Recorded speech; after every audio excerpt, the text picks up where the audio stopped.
Bonjour à tous. Aujourd'hui, on se retrouve encore dans notre émission Ma jeunesse en Christ et nous allons continuer le sujet que nous avions développé la dernière fois, qui est comment mes relations peuvent affecter ma destinée.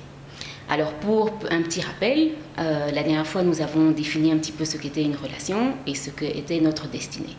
Alors, je rappelle que la destinée, c'est le but que Dieu a par rapport à notre vie. La fois passée, nous avions parlé d'une première relation qui était celle de la paternité spirituelle et j'avais expliqué comment est-ce que cette relation est très importante pour nous permettre d'entrer dans notre destinée. Alors, un père spirituel, comme je l'ai dit la dernière fois, c'est cette personne-là que Dieu a établie. C'est un serviteur ou une servante de Dieu que Dieu a établi qui est appelé à nous faire entrer dans notre destinée par rapport à notre ministère. Donc, c'est vraiment une personne clé. Et si nous manquons de la discerner et que nous manquons d'apprendre le ministère à ses pieds, nous allons complètement manquer notre destinée. Alors aujourd'hui, nous allons continuer avec un autre type de relation que Dieu nous donne ou nous demande d'avoir et qui peut aussi avoir un grand impact par rapport à notre destinée. Et cette relation-là, ce sont les relations amicales. Alors, qu'est-ce qu'un ami ? Lorsque je lis le livre des psaumes, dans le psaume 88, à un moment, David se plaint en disant « Tu as éloigné de moi mes amis et mes compagnons, mes intimes ont disparu. » Alors, ça me donne une indication de ce qu'est en réalité un ami. Un ami, c'est quelqu'un avec qui on est en relation, c'est quelqu'un avec qui on est intime. Ça veut dire c'est quelqu'un avec qui on partage des choses importantes. Alors les relations amicales, ce sont des relations que Dieu nous laisse choisir. Il nous donne la possibilité de choisir qui sont nos amis avec qui nous voulons entretenir une amitié. Ce sont des personnes qui peuvent rentrer dans nos vies pour une saison, courte ou longue, et qui sont censées apporter quelque chose dans notre vie. Alors c'est très important d'avoir des amis.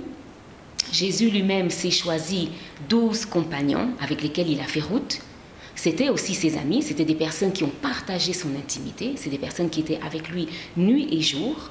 Il leur a appris, il était à la fois leur père spirituel, mais il était aussi leur ami. Il a passé vraiment beaucoup de temps, toutes les 3 années de son ministère avec eux. Donc c'est très important d'avoir des amis. Mais la Bible nous dit ceci, dans le livre de 1 Corinthiens, la Bible nous dit de faire attention parce que les mauvaises compagnies corrompent les bonnes mœurs. Je préfère la version dans Parole de vie qui nous dit ceci. Attention, les mauvais amis poussent à faire le mal. Je crois que c'est très clair. Si nous choisissons les bonnes personnes, ces personnes-là auront une bonne influence sur nous. Si nous choisissons des mauvaises personnes, ces mauvaises personnes-là auront une mauvaise influence sur nous. Et lorsqu'elles ont une mauvaise influence sur nous, elles peuvent complètement nous dévier de notre destinée.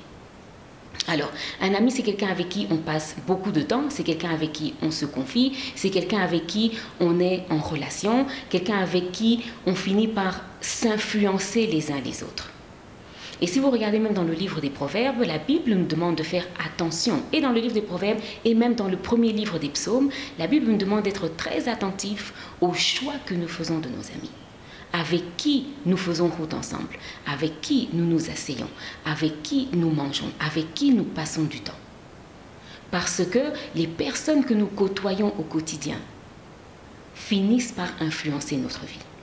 Ce que nous voyons, leur façon de réfléchir, leur façon de penser, leur façon de se comporter vont influencer notre destinée et vont influencer notre avenir. On peut voir de nombreux exemples de jeunes gens qui ont bien choisi, qui ont eu des bons amis et ces personnes-là ont évolué avec eux. Tout comme on peut voir des exemples de jeunes gens qui se sont choisis des mauvais amis et ces mauvais amis les ont entraînés dans de mauvaises choses. Alors c'est très important pour nous, c'est une relation. De la même façon, on ne peut pas décider de vivre de façon isolée, parce que ça n'est pas possible. Dieu nous met dans le monde, bien que nous ne sommes pas du monde, mais il nous met dans le monde pour avoir une influence positive sur ceux qui sont autour de nous. C'est nous qui devons influencer les choses du monde et pas inversement. Alors nous devons nous choisir de bons amis. Comment faire pour se choisir de bons amis? La première chose, d'abord, il faut avoir une intimité avec Dieu. Parce qu'en réalité, le premier ami que nous avons, c'est Jésus-Christ. Même sans nous en rendre compte. C'est celui qui commence la vie avec nous. Et c'est celui qui terminera la vie avec nous. Que nous l'acceptions comme ami ou pas, c'est lui qui est là au commencement. Alors nous avons tout intérêt à l'accepter parce que c'est le meilleur ami que nous puissions avoir. Et lorsque nous sommes en intimité avec Christ, il va nous aider à bien choisir nos amis. Pourquoi je dis ça? Si vous regardez dans la Bible, avant que Jésus ne choisisse ses 12 compagnons, il a passé une nuit à la montagne. Et c'est lorsqu'il est descendu de la montagne qu'il s'est choisi ses 12 compagnons. Ça veut bien dire ce que ça veut dire, c'est-à-dire que même le choix de nos amis, c'est quelque chose que nous devons mettre en prière. Parce qu'une personne, il y a des gens qui rentrent dans nos vies pour les détruire. Comme je l'ai dit dans l'émission précédente, Dieu choisit des personnes clés et ces personnes clés peuvent nous faire entrer dans notre destinée. Donc Dieu choisit des hommes au travers desquels il agit. Lui-même Dieu d'ailleurs, il s'est fait homme pour venir sauver l'humanité. Donc ça veut dire qu'il passe au travers des hommes pour pouvoir changer la destinée de quelqu'un. De la même façon, le diable se choisit des hommes et des femmes au travers desquels il peut venir détruire notre destinée. Donc c'est très important de faire ce choix-là. C'est très important de se rassurer que le choix des amis que nous avons, c'est un choix qui est conforme à ce que Dieu veut. Ensuite, lorsque nous faisons route avec eux, par rapport à leur comportement, par rapport à leur façon de parler, leur façon de se comporter, par rapport aux choses que nous partageons ensemble, est-ce que c'est conforme à la parole de Dieu ou pas? Si c'est conforme à la parole de Dieu, ça veut dire que nous pouvons faire route ensemble. Le livre d'Amos dit, est-ce que deux personnes peuvent marcher ensemble sans s'être accordées? Ça veut dire que nous devons nous mettre d'accord pour faire route ensemble.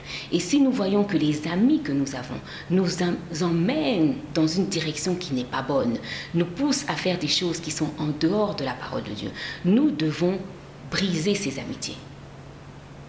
Dieu ne t'en voudra pas de refuser d'avoir des amis. Au contraire, nous avons la responsabilité de bien choisir nos amis, que ces personnes-là, que nous soyons une bonne influence pour eux et que eux aussi soient une bonne influence pour nous. Et si nous voyons que ce ne sont pas des bonnes amitiés, il faut simplement les rompre et prendre une autre direction par rapport à ces personnes-là. Voilà, c'est ce que je voulais vous dire aujourd'hui.